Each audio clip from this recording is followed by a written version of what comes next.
the first to know. Nsem-Pii TV. For Honorable Kyei-Mensah-Bonsu ababekasa adiafa aye enyema bia ekoso ewo oye parliament no na Honorable Kyei-Mensah-Bonsu enkasa yemu odi the ekoso parliament no ho subu nyina de abo oye ewura aba no kens for suma na Bagbin na ochire se sani womudi nkanchi se womo emfa emla anya adwuma e parliament no nyina igina e speaker eso na Honorable Kyei-Mensah-Bonsu aye emfa to ho bi a abra na wo no ewo eye parliament no anche se anyema bi a ekoso speaker hwema wo ye pepepe na adintina Kpandai MP ne dia aba na speaker atwa no ho amasane amawi anche se ohwe amasane amawi ekoso Honorable Kyei-Mensah-Bonsu akire se empokura no tama na speaker yale na okudu bai ekohwe no ho anche se enema bu ha na speaker ahye eye na bedia chirifo no sema wo mu enye nanso no NDC ba power na MPP fla ban mu na anje se oti adwamu na NDC eye majority no enyima bu ha afudi speaker etromlika ene kusia adekro no enam se MPP ewo opposition ti Honorable Kyei-Mensah-Bonsu wakasa se panini na wo eye masebedwamu akonwa bi bedam pan a nam niema be mako miensa so na edeba edi kan ebia mrase bedwani no ho we film na ebusuafo abeka kire mrase bedwafo se wo eni pass mesia or da constituency we ano no nyame atone safre no eno nti efi na ekro wonti nyina adwuma se mrase bedwani bio some be man ye no speaker every leaders no afre Clerk to Parliament na nyina yetrase nti yen no ene wode amade sempare me boy amade sempare me boy na ye fenesen speaker no ejina so oni leaders no adwen ho kwampa e be fa so na fe yi no speaker no ama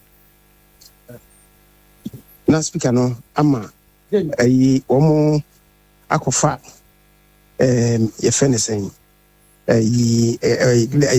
clerk no the letter koma election commission bi di kan no etoso mienu ayese bia ya to aba ewie na mentime ho ase bi aba na ya petition court no. In that case, no assembly corner se court ni edi assembly wia judge na wotie mu no se ono determine se yanfa mra kwan so na to aba no na che se void bi abeto ho na void ne beto ho na che se wo se e ko fail to eno ena esisi the court na I declare vacancy. The court need to declare vacancy. A tribia, then you say a battle no ankasa and a pinching bi by name won't be any cry or no your trouble man, ni not any quans will be your trouble, be a man. Senya de Musa Kandi, Ediano ye. Senya Jachiquis in Diano and so ye no. Let you say, and also no, Secobasa now vacancy at the top. Okay. So obisa that's the second acquire a namso ema vacancy about parliament. That's all. It also means some I am brashe be fie ho a say bia obi sim adwuma me yana resign anase me cross carpet yemra na ma ho kwasa because I resign there na che say eno an say yes saying akoto abano fofo to say o si onye adwuma ni bi wa send ye bi abranti bi fa ni Kofi Asante no wa me fit side ho ono or resign and the control aba. And any miensa ena nam so e bia busuafo e bobo won dey say ye this year no the film the theater suffering nti e kabi abeto e ho nti o say e be bon mani nti e busuafo amane bo ana say eye Parliament nankasa and I determination, no, and as a court determination. No.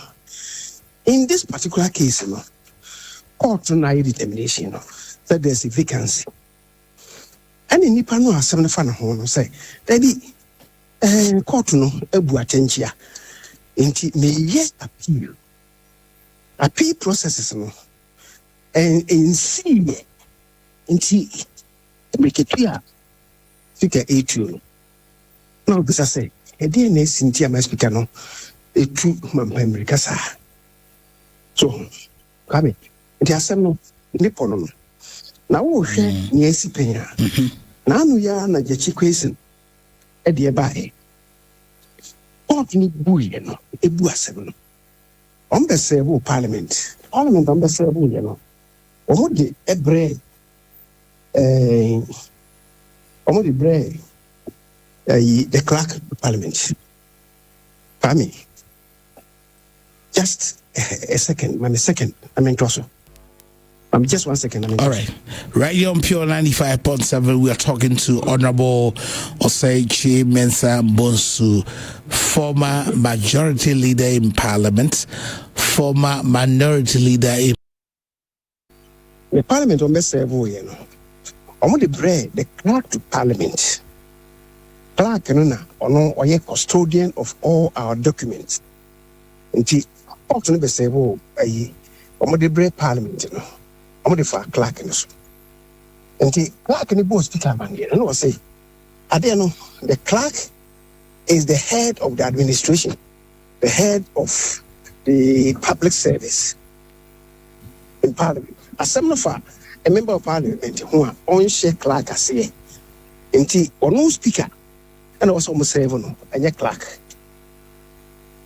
And Emma Omo Eddie I didn't cycle back to court say a wrongful service. Omo baby no more the bread, Mr. Speaker no. And the speaker no a fray catch leaders no. At the time I was a majority leader. A catch and say and he's aware say that you question the lawyer for no. I say, I'm file for appeal. And as some no for the crown, so I'm the court, Supreme Court.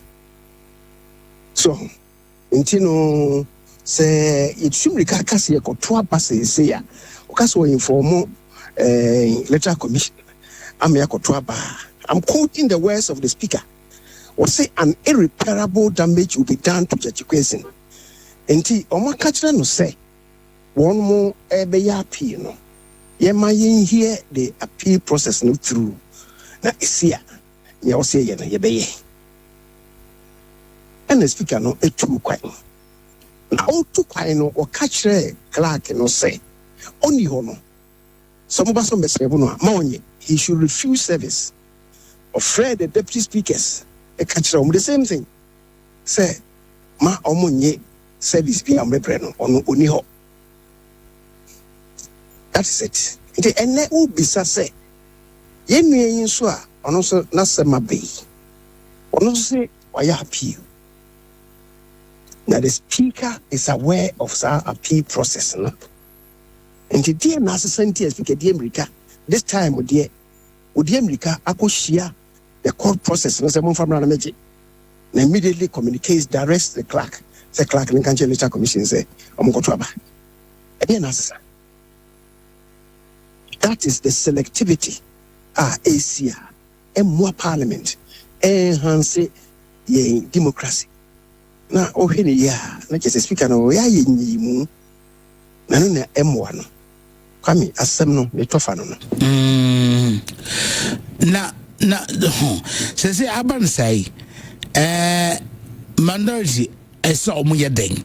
So it sounds like no. There are several options left. Okay. First of all, the speaker is very crafty. Afraid clerk, for all you know, say on Chokrata, the speaker will not write to clerk and say on Chokrata. And you cannot hold the speaker accountable. Or by word of mouth. So yeah, that's how the speaker behaves. And so hold for an inconsistency and unfairness because I made a clerk and I. Notwithstanding, we all know say directive. No clerk acts on his own. Exactly. I don't know who's a clerk. No clerk acts on his own. The clerk, in matters connected with members of parliament, doesn't act so much. Only to me say no ankasa that's a brown of anakra. He should always act on the directive of the speaker. Indeed, this speaker or Yariempo acquire Dubai or catch the clerk and say he is the speaker, he's the head of the arm of government, assembly including latest official communication. Woman's canny and famreno Dubai or Yariempo. No action should be taken in his absence. That is Speaker Bagbin. And the clerk cannot act on his own. He acts on the directive of the speaker. And the American say, yes, minority no bet me I challenge the directive, even if verbal, of the speaker to the clerk. Say it was wrongly done because the processes have not been exhausted. Indeed, also a reversal of the letter that has been written. Say, speaker. Yeah, there are again options under the Constitution. Say, supreme the fundamental human rights of an individual. The original jurisdiction of the Supreme Court could be invoked. Yes, say, Nsem-Pii suppress the exercise of the fundamental human rights of a person, indeed a member of parliament, under the Constitution. And this matter could be taken up at the Supreme Court level. I don't want to believe, say, Ebeba could do. Mijiri say leadership of Nasia, explaining him to him, the parliament, this enema, a bit me, akoye. There are many instances, SPK, on show consistency. So, can I say me as leader? Okay, Kwame, say maybe or say parliament minority are now 137.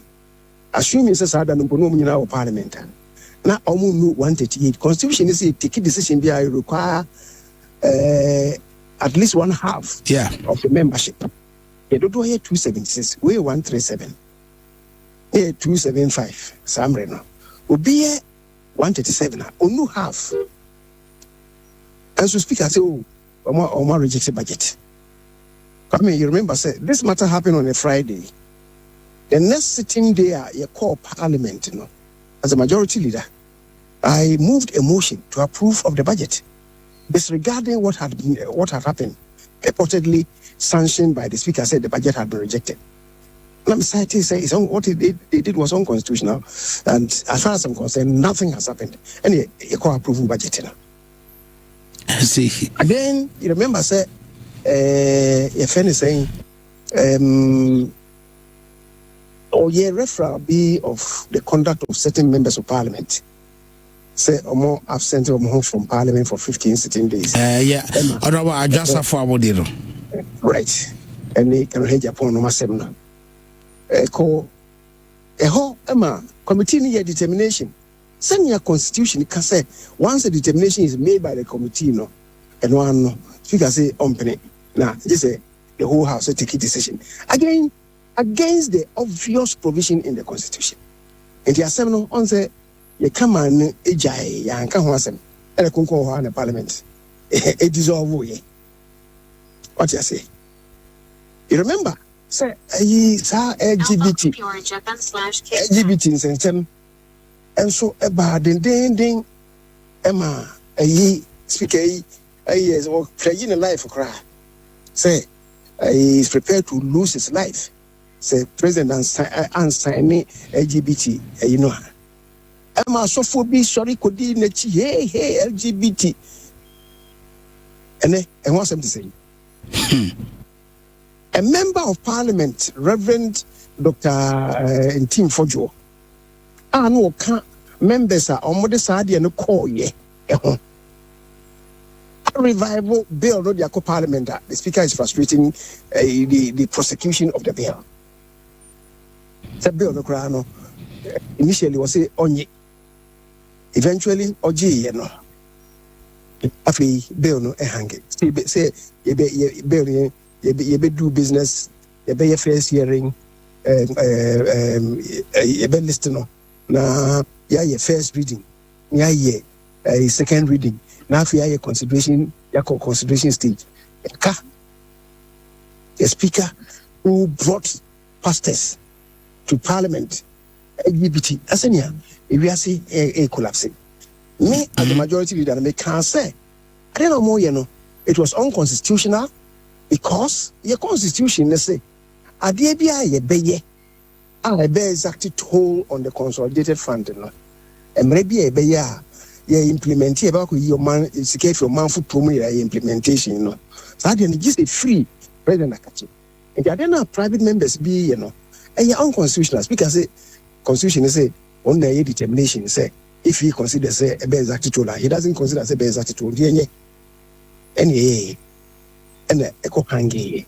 And then one of the people, the Echo Parliament, I feel speaker say, I don't know, just say, how? Is the Speaker being consistent? Okay. Coming. No. Until maybe say baby no. It's not the best. Now the hard being and Russian my bar Parliament. A good gun any mass. Yeah. A good gun any mass. A be a democracy I could draw no. Nothing Quran kindergarten for being a Parliament. A good democracy any mass. Until Nanso, yes, a brave drama. I'm a name. And I'm just urging the Speaker to show consistency. Send your yen in ano. And then, if you or apply the same rule. Or apply the same rule. And yes, sir, paying you must say, no, I'm more partner. I'm more than democracy. Okay. Honorable Ebadas, Brepam Yabasa, and watching Kumobium, Honorable Kyei-Mensah-Bonsu, and I am a bonk the former members. Say a doomra or Nimra or in the other agencies where I meeting. Legend Mamenka say, this you know, me the one say Kyei and say, and one of minority in the per se we are saying who say, Speaker. Any NDC form Rashibedu Fiono, Echinchimo Munsa, and Adia Chie, and Comona Dane, and Como Bie Dinie, Subayo Mudane Dinra. It is subject for discussions on IRA, and I think say the Speaker we are not all can.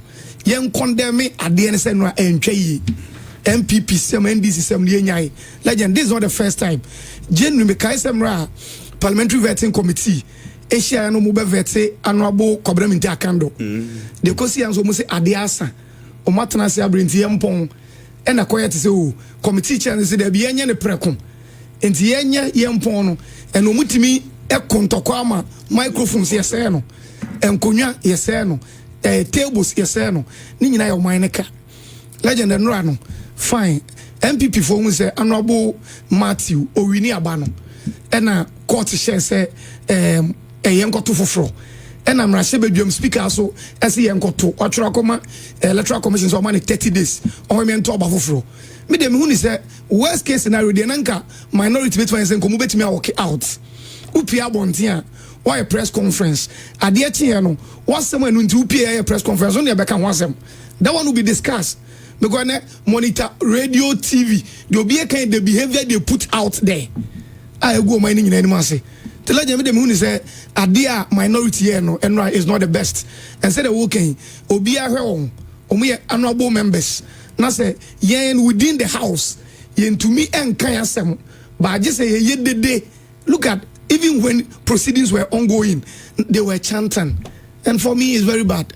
legend apart from say minority person can say no your system you know munyi biu they don't believe in the judicial system because so much judicial system ni dia what appeal also was the state of execution ko say yen serve even speaker and a man be tro ko man a man clerk ko tro say ento oban fofora you push it now for your serving no then as someone who can have obiati but was subject for discussion and why no because what kokuntokwa and I think it's very bad legend right on pure 95.7 abem Shedomo Eddie Rollins ye chifri on him penyin peso aba bepemene na se NDC nyame adom yen Eddie omai ahyensa a e peso omai ye na obegina ho na okasa saade a agro nu mu na wonwini nipa dodo na edi wu achi no mfie bebre ye atwa mu yi nyina na se ebegudi a ene edi ebesi se ene ebegudi a na mememe na onya adwene asem bia obeka bia ene wa mefa na onim se Rollins wama dono afuna tegare onfo wo sa kakra nu agai nya Saudi agura betu ani so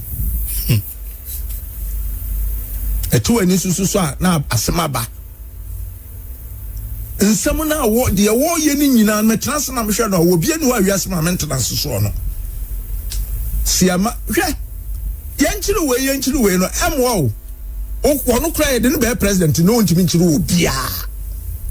obia o sa military we no aba eko na me dia me ka kire no say he should come to terms with himself say mre ye ninka so na mo de ehu ni say wo be ka say wo mre ni na wo mre atwam na wo nim say wo mre atwam Nyankopon na de ade ma Mels betra we was Ghana ha presidency no Nyankopon na president of Ghana na me de me kan say se nipa da sani so asemu a se de sitie bia so wonye obi a obetumi atea wa ka kire say agya jai na so wajai enye betrayal kra se wo su bidie wansara be de abedu achi wo bedu achi anyokom na bekuno na nipa a wo so na mono no oni ne edi nachi what you say onya head of state bio and no employ me in the name of the state and omu ye adwuma ma o man no eni ti no so man no kokoba ne say wo mo se